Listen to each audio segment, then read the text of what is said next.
Hello, പീക്കീസ് home ഗാർഡനിലേക്ക് എല്ലാവർക്കും സ്വാഗതം. എൻ്റെ വീട്ടിലുള്ള എല്ലാ താമരകളുടെ പോട്ടിലും അത്യാവശ്യമൊക്കെ മുട്ടുകൾ വന്ന് നിൽക്കുന്നുണ്ട്. നല്ല ഭംഗിയുണ്ട് കാണാനായിട്ട്. ഈ നിൽക്കുന്ന മുട്ടുകളെല്ലാം കൂടി ഒരുമിച്ച് അങ്ങോട്ട് വിരിഞ്ഞിട്ടുണ്ടെങ്കിൽ എന്ത് ഭംഗിയുണ്ടാവും അല്ലേ? അങ്ങനെയൊന്നും എന്തായാലും സംഭവിക്കാൻ പോകണില്ല. നല്ലൊരാഗ്രഹം പറഞ്ഞതാണ്.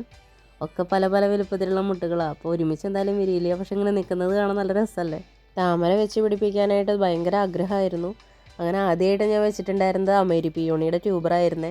അങ്ങനെ ഓരോ വെറൈറ്റികളും മേടിച്ചിട്ട് ഇപ്പോൾ എൻ്റെ കയ്യിലൊരു 35 വെറൈറ്റികളുണ്ട് കേട്ടോ. നീളനെ ഈ കൂർത്ത് നിൽക്കുന്ന മുട്ട് ചൈനീസ് റെഡ് ഷാങ്കായിയുടെ മുട്ടാണ്.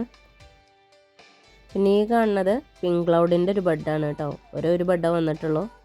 ഇവർ രണ്ടാളും എനിക്ക് ആദ്യമായിട്ട് വന്നിട്ടുള്ള ബഡ്ഡുകളാണ് കേട്ടോ. ബാക്കി എല്ലാ ബഡ്ഡുകളും നിൽക്കുന്ന പോട്ടിൽ എനിക്ക് ഓരോ ഫ്ലവർ മുമ്പേ കിട്ടിയിട്ടുള്ളതാണ്. അപ്പോൾ പുതിയ 2 വെറൈറ്റികൾ വിരിയാനായിട്ടുള്ള വെയിറ്റിങ്ങിലാണ് ഞാൻ. നിങ്ങൾക്കും കാണിച്ചു തരാം. അതുവരെ ബായ്.